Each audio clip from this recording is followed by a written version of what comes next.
একাদশ শ্রেণীর রেজিস্ট্রেশনের ফর্ম ফিল আপ শুরু হয়ে গেছে। কাউন্সিল ইতিমধ্যে অনলাইন রেজিস্ট্রেশন করার সময়সীমা বৃদ্ধি করেছে। কাউন্সিলের নির্দিষ্ট পোর্টালে কিভাবে online registration form fill up করতে হবে সেই সংক্রান্ত বিস্তারিত ভিডিও চ্যানেলে আছে, আপনারা চাইলে সেখান থেকে দেখে নিতে পারবেন। আজকে আমি রেজিস্ট্রেশন ফর্ম ফিল আপ করার পর কিভাবে এইচএস রেজিস্ট্রেশন পেমেন্ট করবেন সেই পদ্ধতিটি আলোচনা করব এবং লাইভ পোর্টালে আপনাদের সঙ্গে পদ্ধতিটি শেয়ার করব। এখানে আমি কাউন্সিলের নির্দিষ্ট পোর্টালটি ওপেন করে নিয়েছি। এরপর ইনস্টিটিউশনস লগ ইন অপশানে গিয়ে user ID password captcha code ব্যবহার করে লগ ইন করে নেব। এখানে আমি নির্দিষ্ট বিদ্যালয়ের কাউন্সিলের পোর্টালে লগ ইন করে গেছি।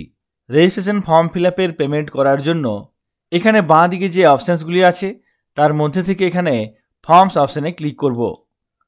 তারপর এখান থেকে স্কুল অ্যাপ্লিকেশন এই অপশানটিতে ক্লিক করব। সঙ্গে সঙ্গে এখানে অনেকগুলি মেনু চলে আসবে, যার মধ্যে থেকে এইচএস রেজিস্ট্রেশন পেমেন্ট এই অপশানটিতে ক্লিক করতে হবে। এখানে দেখুন রেজিস্ট্রেশন চালান লিস্ট। যদি আপনি পেমেন্ট করে থাকেন সেক্ষেত্রে সেই চালানগুলি এখানে দেখাবে, পেড চালান এবং নন পেড চালান। সেগুলি দেখার জন্য এখানে প্রথমে সেশন সিলেক্ট করে নিতে পারেন। যেহেতু এখানে পেমেন্ট করা হয়নি, এখানে কোনো কিছুই দেখতে পাওয়া যাচ্ছে না। এইচএস রেজিস্ট্রেশন পেমেন্ট করার জন্য এখানে ডান দিকে ক্রিয়েট চালান অপশানে ক্লিক করব। সঙ্গে সঙ্গে আপনার বিদ্যালয়ে যে সমস্ত ছাত্রছাত্রী রেজিস্ট্রেশন ফর্ম ফিল আপ করেছেন তার লিস্ট এখানে চলে আসবে এবং এখানে দেখুন registration challan, list of students, select students to create challan. এখান থেকে যে স্টুডেন্টগুলির নাম আছে সেগুলি সিলেক্ট করতে হবে। আপনি কোন কোন স্টুডেন্টের রেজিস্ট্রেশন ফর্ম ফিল আপ করার জন্য পেমেন্ট করতে চান সেগুলি এখান থেকে সিলেক্ট করতে হবে। আপনি চাইলে এখানে চেক অল অপশানে ক্লিক করে সরাসরি সমস্ত স্টুডেন্টকে সিলেক্ট করতে পারবেন। তাছাড়াও নির্দিষ্ট কয়েকটি স্টুডেন্টের রেজিস্ট্রেশন ফর্ম ফিল আপের পেমেন্ট করা যাবে। এখানে নির্দিষ্ট বক্সে সিলেক্ট করে সেই পেমেন্ট করা যাবে।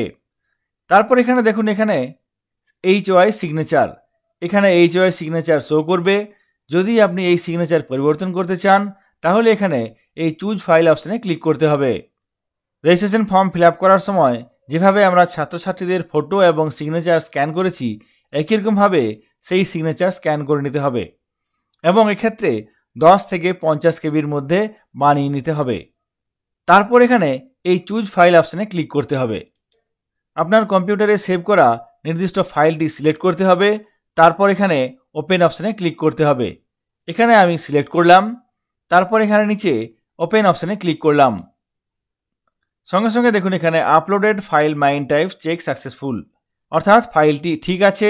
এরপর আপনি সাবমিট করতে পারবেন।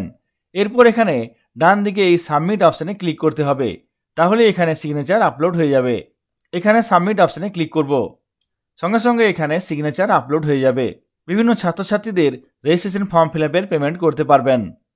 পেমেন্ট করার পর কোনো ছাত্রছাত্রীর ডেটা আর পরিবর্তন করা যাবে না। জন্য সমস্ত ছাত্রছাত্রীর রেজিস্ট্রেশন ফর্ম ফিল আপের ডেটা ভালো করে চেক করে নেবেন, তারপর পেমেন্ট করবেন। তবে চেক লিস্টের সময় সুযোগ আছে, যদি কোনো ভুল থাকে সেক্ষেত্রে কারেকশন করতে পারবেন। এখানে রেজিস্ট্রেশন ফর্ম ফিল আপের পেমেন্ট করার জন্য নির্দিষ্ট স্টুডেন্টকে সিলেক্ট করতে হবে, কিংবা সকল স্টুডেন্টকে একসঙ্গে সিলেক্ট করার জন্য এখানে চেক অল অপশানে ক্লিক করতে হবে। এখানে দেখুন সঙ্গে সঙ্গে সবগুলো সিলেক্ট হয়ে গেল। যদি নির্দিষ্ট কোনো স্টুডেন্টের রেজিস্ট্রেশন ফর্ম ফিল আপের পেমেন্ট করতে চান সেক্ষেত্রে সেই নির্দিষ্ট স্টুডেন্টকে সিলেক্ট করতে হবে। এইচএস রেজিস্ট্রেশন ফর্মের পেমেন্ট করার জন্য এখানে নির্দিষ্ট স্টুডেন্টকে সিলেক্ট করতে হবে, কিংবা এখানে সমস্ত স্টুডেন্টকে সিলেক্ট করার জন্য এই চেক অল অপশানে ক্লিক করতে হবে। তাহলেই সঙ্গে সঙ্গে দেখবেন ক্রিয়েট চালান অপশানটি চলে আসবে।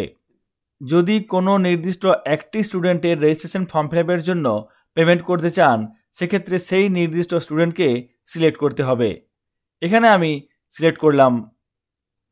সঙ্গে সঙ্গে দেখুন ক্রিয়েট চালান এই অপশানটি চলে আসবে। এরপর এই অপশানটিতে ক্লিক করতে হবে। সঙ্গে সঙ্গে ওয়ার্নিং মেসেজ আসবে, আর ইউ শিওর? এখানে ইয়েস ক্লিক করতে হবে। ডান, চালান ক্রিয়েটেড, ওকে। এখানে দেখুন চালান রেফারেন্স নাম্বার দেওয়া হয়েছে এবং চালান ক্রিয়েট হয়ে গেছে। এখানে মোট 190 টাকা দিতে হবে। একটি নির্দিষ্ট স্টুডেন্টের জন্য 190 টাকা লাগবে। যদি আপনি ব্যাক করতে চান সেক্ষেত্রে ডান দিকে ব্যাক অপশান আছে, এই ব্যাক অপশানে ক্লিক করে ব্যাক করতে পারবেন। এখানে দেখুন দুটি অপশান আছে, একটি ক্যান্সেল, একটি পে নাও। এই পে নাও অপশানে ক্লিক করে আপনি পেমেন্ট করতে পারবেন। এখানে এই পে নাও অপশানে ক্লিক করব।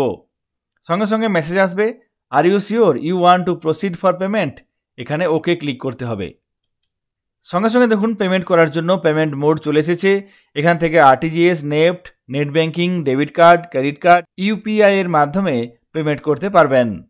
এখানে আমি ইউপিআই এর মাধ্যমে পেমেন্ট করব, সেই জন্য এখানে ইউপিআই অপশানে ক্লিক করব।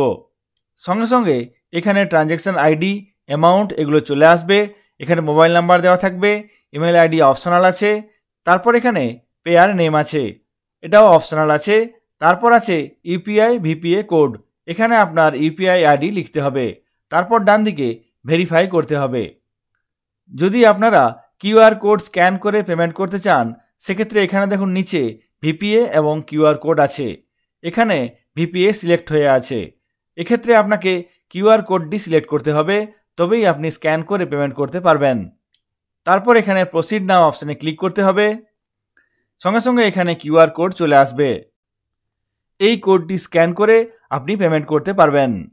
আপনার মোবাইল ফোনের নির্দিষ্ট ইউপিআই অ্যাপ দিয়ে এই কোডটি স্ক্যান করে পেমেন্ট করতে হবে। মোবাইলে পেমেন্ট করার সঙ্গে সঙ্গে এখানে পেমেন্ট স্ট্যাটাস চলে আসবে। এখানে দেখুন পেমেন্ট স্ট্যাটাস, এখানে সাকসেস। এরপর এখান থেকে আমরা ব্যাক টু ড্যাশবোর্ড অপশানে চলে যেতে পারবো। এরপর পেমেন্ট রিসিপ্ট পাওয়ার জন্য এখানে বাম দিকে ফর্মস অপশানে ক্লিক করব। তারপর নিচে স্কুল অ্যাপ্লিকেশন অপশানে ক্লিক করব। এখান থেকে রেজিস্ট্রেশন পেমেন্টে চলে যাব। সঙ্গে সঙ্গে এই পেজটি ওপেন হয়ে যাবে। এখান থেকে আপনাকে সেশন সিলেক্ট করে নিতে হবে। সঙ্গে সঙ্গে দেখুন পেড চালানের মধ্যে এখানে চলে এসেছে, যে পেমেন্টটি করা হয়েছে সেই পেমেন্টের এখানে রিসিপ্ট আপনি পেয়ে যাবেন। এখানে দেখুন বাঁ দিকে মানি রিসিপ্ট, এখানে শো স্টুডেন্ট, যে স্টুডেন্টের আপনি পেমেন্ট করেছেন সেটি এখানে দেখতে পাবেন। পেমেন্ট স্ট্যাটাস এখানে পেড এবং ট্রানজ্যাকশন স্ট্যাটাস সাকসেস। এখানে এই মানি রিসিপ্ট অপশানে ক্লিক করে মানি রিসিপ্ট ডাউনলোড করতে পারবেন। রেজিস্ট্রেশন ফিজ পেমেন্ট হয়ে গেলে সেই স্টুডেন্টের ডেটা আর কোনোভাবে এডিট করা যাবে না। যখন চেকলিস্টের অপশান আসবে তখন চাইলে কোনো ছাত্র বা ছাত্রীর তথ্য কারেকশন করা যাবে। এইভাবে আপনারা প্রত্যেকটি ছাত্রছাত্রীর রেজিস্ট্রেশন ফর্ম ফিল আপ করার পর রেজিস্ট্রেশন ফিজ পেমেন্ট করতে পারবেন। এই পদ্ধতিটি আপনাদের সঙ্গে লাইভ পোর্টালে শেয়ার করলাম। ভিডিওটি যদি আপনাদের কাজে লাগে অবশ্যই লাইক করবেন এবং শেয়ার করবেন। সকলে ভালো থাকবেন, সুস্থ থাকবেন। ধন্যবাদ।